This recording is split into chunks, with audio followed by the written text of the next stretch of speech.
भाई माशाल्लाह तुम्हारे हाथ की बिरयानी और बंद कबाब इतने मशहूर हुए हैं, इतने मशहूर हुए हैं कि लोगों ने हमारे यहाँ से दूसरी चीजें खाना छोड़ दी हैं। नहीं, अब ऐसी बात भी नहीं है हाफिज साहब। अरे सच कह रहा हूँ, नहीं तो पूछ लो इनसे। अच्छा ये बताओ कि यासिर खुश है, कोई मसला तो नहीं है?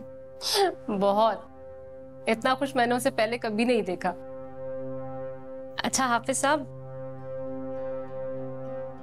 ये रख लीजिए। ये क्या है?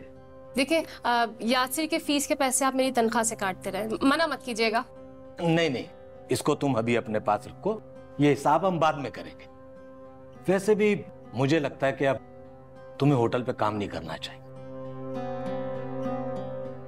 ये क्या कह रहे हैं हाफिज साहब? सच कह रहा हूं, बल्कि मुझे तो ये लगता है कि अब तुम्हें अपना काम शुरू कर देना चाहिए। चाहे शुरुआत एक स्टॉल से करो। देखो, हमने भी इतनी बड़ी दुकान रातों रात नहीं बना ली, बड़ी मेहनत करनी पड़ती है बेटा इस। मैं कैसे, और मैं आप लोगों का काम कैसे छोड़ सकती हूँ? अरे वो काम भी साथ साथ करते रहे ना, मगर अभी जो ये कह रहे हैं उस पर गौर करो। देखो बेटा, शुरुआत स्टॉल से करो, स्टॉल से ढाबा होगा, ढाबे से बड़ी दुकान, और तुम देखना तुम्हारे खानों की लज्जत के लिए लोगों की लाइन लगी हुई होगी। मैं समझ सकता हूं कि तुम कितनी खुददार हो, और मैं इसी खुददारी का भरम रखना चाहता हूं। मैं तो ये चाहता हूं कि तुम अपने बच्चे की जिंदगी खुद संवारो। इससे बढ़ के हमारे लिए खुशी की और क्या बात होगी। सकीना, क्या हुआ? तुम क्यों रो रही हो?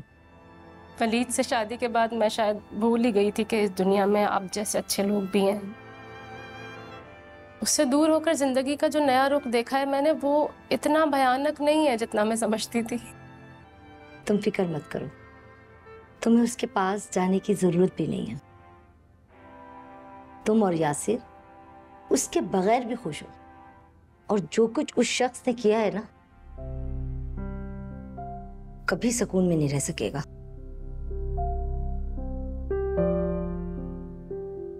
तुम बस अपनी और यासिर की फिक्र करो।